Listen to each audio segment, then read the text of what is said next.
that when it comes to technology, Africa's contribution is small or even insignificant. Now, if you believe that, well, I have some news for you.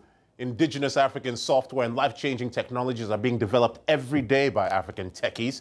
Hubs in Kenya and South Africa are generating new applications that are changing business, finance, communication, and education across the continent and producing a few African software millionaires in the process. And we'll be speaking to a couple of them in just a moment. But first, we have two reports. Kevin Wachiro looks at Nairobi's high-tech hub. And we start first with Nomsa Maseko in Joburg on the IT industry in South Africa. Johannesburg is changing. South Africa's economic hub is slowly getting back on its feet after suffering crippling urban degeneration in the 90s. Businesses and property developers are now making their way back to this colorful and vibrant area. Braamfontein, Africa's intellectual center. It's estimated 15,000 students attend university here. Urban renewal efforts have led to the regeneration of Braamfontein as an entertainment and education hub. It's also been transformed into a safe place to work and live in. What does software mean for the continent of Africa? Tech firms like ThoughtWorks are also attempting to set up a creative software hub here. The importance of increasing software development and skills has taken Africa by storm.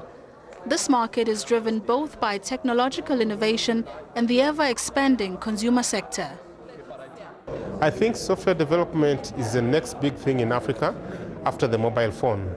Because just like the mobile phone has revolutionized the entire continent in terms of communication, software is the next frontier we see here.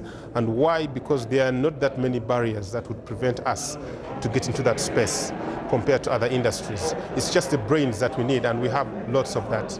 The fact that they create software created in Africa, and we as Africa can have our spot in the world.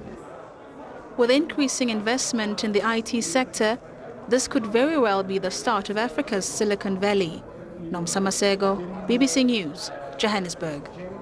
Well, the laying down of fiber optic cable 3 years ago revolutionized internet access on the East African coast of the continent. Kenya plans on being a key regional player in the development of software applications. One such space that encourages ICT innovation is the iHub, where our correspondent Kevin Wachiro paid a visit. Set up over 2 years ago, the iHub is an environment where ideas are generated and shared. And one of the people behind this facility is Tosh Juma. Tosh Juma is the IT center manager. Tosh, thank you for joining us on the BBC. How do centers like this benefit Kenya?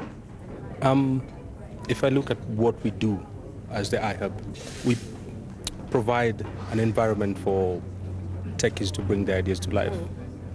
Since we were set up 2 years ago, it's been a clear indicator on how things are running from that time to where we are today. People are developing more applications, but not only applications because we can develop applications, but people understand what the market wants. People understand what the citizens need. It's an innovation space. In my opinion, the iHub has been a game changer in how people view ICT, people view technology in general. What are you seeing coming out of a space like this at the iHub? If you look at what happens here closely, you realize that companies are forming. You realize that developer skills are being developed. Capacity is being grown. And it's not only because we exist here, but the people who use the space on a daily basis bring their life to the space. They contribute heavily to how things are getting done, to how companies are forming, but also, more importantly, to the growth of ICT in Kenya. Thank you very much, Tosh. With close to 20% of Kenyans now having access to the internet, Kenya's future is definitely looking digital. Kevin Wachiro at the iHub in Nairobi. Kevin at the iHub. Well, joining me from Johannesburg is Roy Singham, the founder of a global IT consultancy known as ThoughtWorks, and with him, Herman Hesse of Softdrive in Accra. Gentlemen, it's great to have you on Focus on Africa. Let me start with you, Roy. We know enormous progress is being made. People like you are making good money from the IT business. What do you think is the biggest barrier to tech development in Africa? I think we have two issues. One is the capacity building. We need dozens of institutions across the continent that can train generations of young Africans to learn the best techniques and marry it to the domestic needs of Africa. I think they already have the incentive and the passion to do it. Now we have to create the intellectual sort of skill sets to go along with that. The second challenge, though, is we need the AU and the governments to participate jointly with us, in my opinion, in this technology revolution. Industrialization of Africa is important. You know, we're growing at 5%, but the truth is that the population is at 3%. We need 8–10%. That's going to require advanced technology. It's going to require software. It means cloud computing has to be here as an infrastructure, and the governments have a huge role in guaranteeing indigenous business. So Hermans, we need 30 Hermans. Roy, let me pick up on the point that you made and throw this to Herman. Herman, Roy talks about the role of the AU and the government. Those of you who move at the speed of nanoseconds, does that make you excited, the involvement of government? Yes, to some extent, because in the context of our countries, if it is the case that governments, who happen to be the largest purchasers of our services and services from our industry, constantly buy their services from abroad, then it'll kill the local industry. It has the potential to do so. So some kind of incentive system. I mean, if you're going to mine gold in my country, you get some incentives. Those kinds of incentives should be extended to the software industry so the industry grows, because there's lots of potential there. We don't have the infrastructural handicaps that other industries might have. If I was going to build a big factory somewhere, one could argue that my electricity supply is not as good as the US, my transportation system for transporting But Herman, goods. should the governments in Africa be trying to protect the industry? And that's a question I'm also going to throw to you, Roy. Herman, you first. Yes and no. They just need to buy local, as everybody does. I mean, don't forget also there's a security issue here. I mean, data protection is a big issue. And it's good for governments to have their data managed by their people to some extent, not 100%. But you incubate, and then we go international. We incubate, and then we go international. That's Roy, it does seem a bit counterintuitive that the idea of protectionism could even help IT to flourish. Is that what you're suggesting? Is that what you're aiming for? Absolutely. I mean, I know it's a dirty word. Protectionism in the modern world has become this dirty thing to avoid. But let's face it. You really think that the United States outsources its military security to other countries? No, there's a huge military industry that has software that's created in the United States, and the university systems fund huge tens of thousands. Africa needs tens of thousands of software engineers to compete. Most countries that had closed or economies, whether it was on the right or the left, in the 1970s, if you look at the numbers, those are the countries that have done well in software, whether it's Brazil, India, China, Israel, Singapore, South Africa. They had closed economies where governments helped create jobs, which then eventually led to entrepreneurs like Herman. You need both. It's not an either or, but without that, without large-scale employment, I mean, the average age of an entrepreneur is 43. Usually those entrepreneurs have had jobs. If there's no software jobs for people leaving, Nigeria is creating 30,000 software engineers this year in universities. Where are they going to get employment? There has to be some local industries.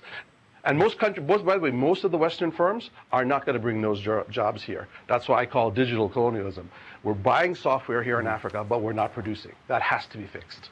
Herman, you are in your base right now. You're talking to us out of Accra. Do you get the sense that your own government is on the ball when it comes to the kind of education that is required that Roy was talking about?